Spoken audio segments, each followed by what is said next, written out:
And let's now bring in Parmida Barez, Canadian-Iranian author, speaker, and activist in this conversation. Parmida, thank you for your time. Thank you so much for having me here today. When you take a look at all the protests that are happening all across the world, and especially in Canada, in major big cities, what are your hopes with so many people coming out against the Iranian regime? Our hope is revolution. That is what we're fighting for, tooth and nail. And we want everyone to really hear exactly what the people of Iran are saying, not to water it down, not to change it. They do not want reform. They are here for a complete regime change, an end to the theocratic state and the murderous regime of the Islamic Republic. At the same time, on the ground in Iran, we're hearing from the administration that this is going to be the last weekend of protests. When you hear words like that, what comes to your mind? Absolutely not. This is only getting stronger. The people are only getting braver and more fearless.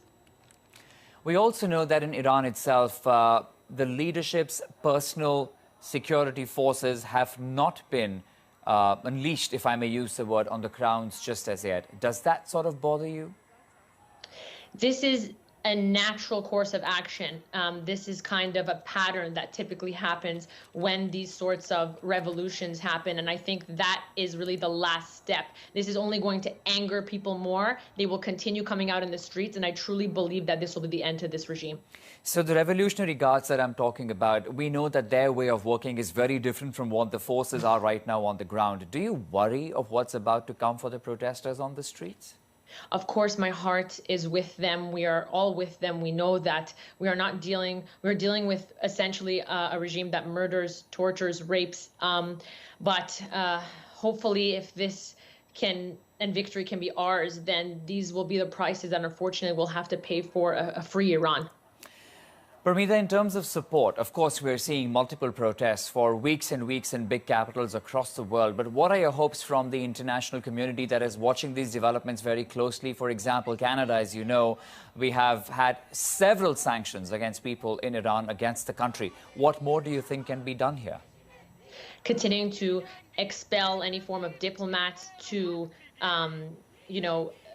not allowing for the IRGC's extended community that lives abroad to be able to live here and continue with money laundering. We need to continue putting pressure on international human rights, UN. There are many petitions circulating, and governments really need to continue stepping up.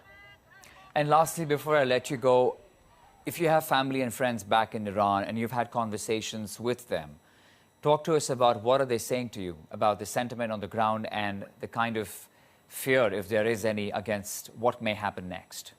I think that the chains of fear have really been broken. What future do the youth have that jails their journalists, their artists, their doctors, their most intellectual?